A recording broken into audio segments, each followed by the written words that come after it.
How to download Blender on PC Windows 11. I know a lot of you guys would like to render 3D images on your PC for free, so in this video I'm going to teach you exactly how you can do that. How to download Blender on PC for free.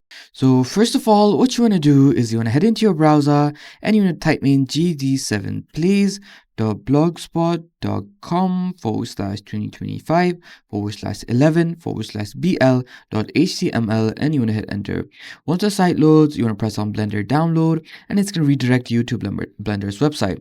From here, you want to press on download Blender and it's going to start downloading Blender.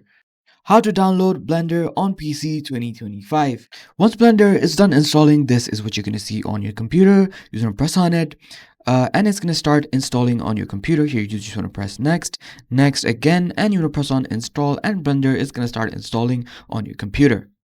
How to download Blender on PC Windows 11. As you can see, Blender is now installed and running on my computer.